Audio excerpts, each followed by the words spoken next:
A political earthquake has shaken South Africa, and at the eye of the storm stands Democratic Alliance DA Federal Chairperson Helen Zille.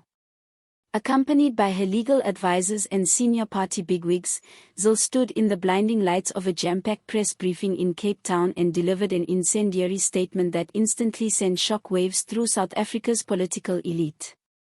In her possession, she had a thick black folder labeled Top Priority, Eyes Only, which she said held evidence that President Sir Ramaphosa intentionally deceived the country on issues of great constitutional significance. "This is not about politics anymore," Zille started out, her voice firm and somber. "This is about truth. This is about accountability.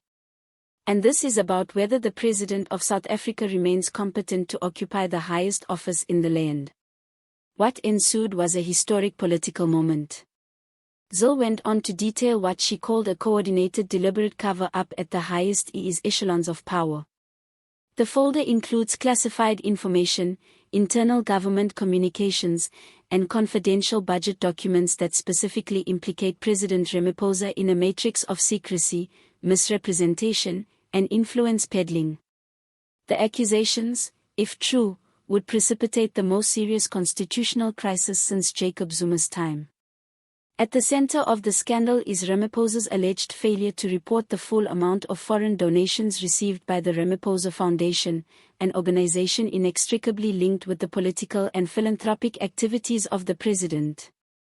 Zille suggested that these funds amounting to tens of millions of rands had been channeled into the foundation by foreign actors with transparent motivations to shape local policy and gain favorable access to state contracts. "This is not a donation matter," Zille reiterated. "This is a pay-to-play record disguised as charity." An internal National Treasury memo issued in 2023 and one of the strongest bits of evidence so produced accused them of irregularities in giving a multi-billion rand technology infrastructure contract to a firm that had given a 7.5 million to the Ramaphosa Foundation only months before. The memo signed by a high-ranking Treasury official was said to have posed very serious conflict of interest questions and urged that the deal be put on hold until fully investigated. But in the documents uncovered by Zille, it appears that that investigation was stopped on orders directly from the presidency, it is alleged. In addition, Zille revealed email exchanges between the advisors of Ramaphosa and overseas donors exchanging information on strategic contributions in relation to long-term influence over energy, digital, and healthcare portfolios. These emails, she asserted, may constitute breaches of campaign finance regulations and suggest a deliberate tactic to let outside forces set South African policy behind the scenes. "If true, this is an open breach of the public trust," she stated. Most explosively of all, Zille read an excerpt from a signed affidavit of a former member of President Ramaphosa's advisory council who alleged that the president himself had stepped in to quash an investigation into these financial links. The whistleblower, whose name is now under protection, said that Ramaphosa invoked his executive privilege to bring a stop to parliamentary questioning and ordered his lawyers to threaten anyone seeking to release the documents. "We are facing a president who has politicized silence," Zille accused. "He talks about transparency and is constructing walls of secrecy behind the scenes. If this were any other government representative, the resignation letter would have hit the desk by now. But because it is Ramaphosa, the ANC will race to cover for him. Well, not this time. The evidence is too strong. The silence stops here. The DA," she indicated, "has formally submitted the documents to the Office of the Public Protector, the National Prosecuting Authority, NPA, and the Zondo Commission records." Zille demanded a fresh independent judicial investigation under public scrutiny.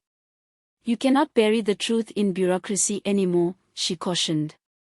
"South Africa deserves answers, and we will not rest until every fact is brought to light." The reaction to the press conference came quickly and was explosive. In a matter of minutes, social media hashtags #Zille exposes Ramaphosa, #resign and #Ramaphosa Musco were trending on all of the major social media sites. Thousands of South Africans who were outraged and shocked tweeted clips of Zille's speech along with outrage and demands that Ramaphosa speak to the allegations. Political analysts, journalists, and legal experts flooded the airwaves with commentary. Thabo Madinsela, a respected constitutional law expert, told ENCA, "If these documents are real and authenticated by legal authorities, we're not just dealing with another political scandal. This could lead to impeachment proceedings and a total loss of legitimacy for the presidency." ANC's internal organs were said to be thrown into disarray with a number of unnamed National Executive Committee (NEC) members questioning the nature of the allegations. A NEC insider who granted the interview on condition of anonymity claimed if the DA has evidence that is genuine, not mere smoke and mirrors, then the presidency is in severe jeopardy. The ANC will have to make tough decisions and quickly. The timing of the exposure could not be more opportune. With the country's general elections mere months away, the ANC has already been struggling with internal factional struggles, waning popular support, and outstanding tension from the failure scandal.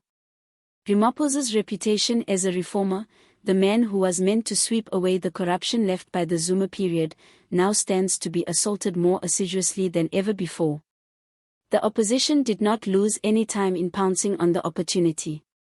Julius Malema, economic freedom fighters leader, tweeted on X, formerly Twitter, "We told you was a lie. Now the nation can see what we have always known.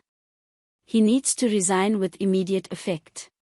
Action SA leader Herman Mashaba released a statement calling for the recalling of Parliament and an emergency sitting to discuss the fate of the president. Within Parliament, whispers of a possible motion of no confidence started getting around, with opposition parties allegedly considering coming together to make a united impeachment push. Even ANC backbenchers, political insiders claim, are quietly conceding that Ramaphosa's leadership might no longer be sustainable. In spite of the political storm, Ramaphosa's office has so far said nothing. No word has come from the union buildings and the president has not been seen in public since the press briefing broadcast. That silence is creating further rumor and anxiety. Meanwhile, Helen Zille is not giving an inch.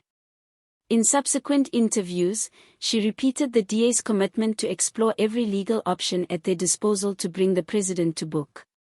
"This is about the soul of our democracy," she insisted. "If we permit this degree of fraud and corruption to pass unchallenged, then we are not a free and democratic country anymore. We are a captured state, and I will not let that occur on my watch. The ground is precarious and South Africa is at a political juncture. While legal teams get on with verifying documents and opposition parties prepare for an all-out battle, one question hangs in the balance. Can Sir Ramaphosa weather this? One press conference, one folder full of confidential documents, one presidency hanging by a thread. The fight for South Africa's destiny has just turned into its most explosive chapter yet.